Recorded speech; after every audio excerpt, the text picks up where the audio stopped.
calculated to attack specific doctrines that the Bible teaches. The Bible tells in Ephesians 6:12, "For we wrestle not against flesh and blood, but against principalities, against powers, against the rulers of the darkness of this world, against spiritual wickedness in high places." There are people who have many millions and even billions of dollars who have an agenda to put out corrupted Bibles and then promote them through advertising, promote them through retail stores that will put them front and center and that will show people this is the Bible you ought to be reading. Get rid of the King James Bible. Get the newer, better, improved version. Now, I did some research on what the most popular versions are today. This is the most current list.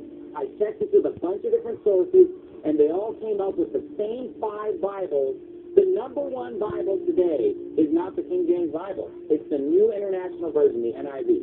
Number 2 is the King James Bible. Number 3, the New Living Translation. Number 4, the New King James.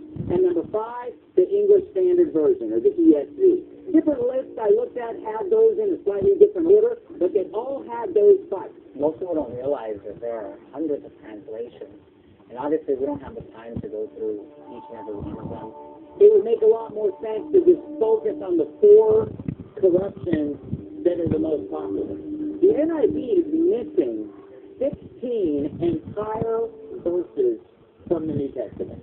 I mean, just right out of it, before we talk about all the thousands of changes, just 16 verses are completely missing. Matthew 17:21, gone. Matthew 18:11, gone. Acts 8:37, that verse is gone from the NIV, gone from the ESV, gone from the New Living Translation, completely gone.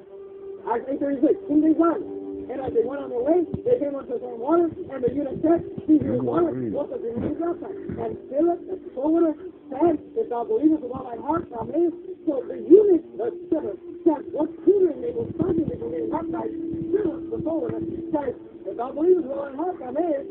And he, the eunuch, answered and said, "I believe that Jesus Christ is the Son of God." What just happened to the eunuch? He got saved.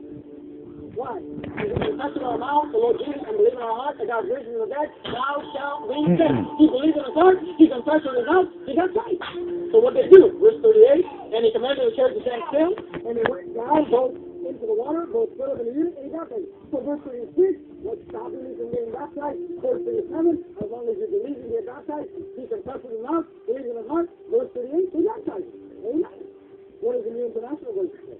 As they come along the road, they came to water, and the eunuch said, "Look, here is water. What can stand in the way of me being baptized?" And he gave orders to stop the chariot. Then both Philip and the eunuch went down into the water until the baptized. Now, did you stop what happened? What was missing?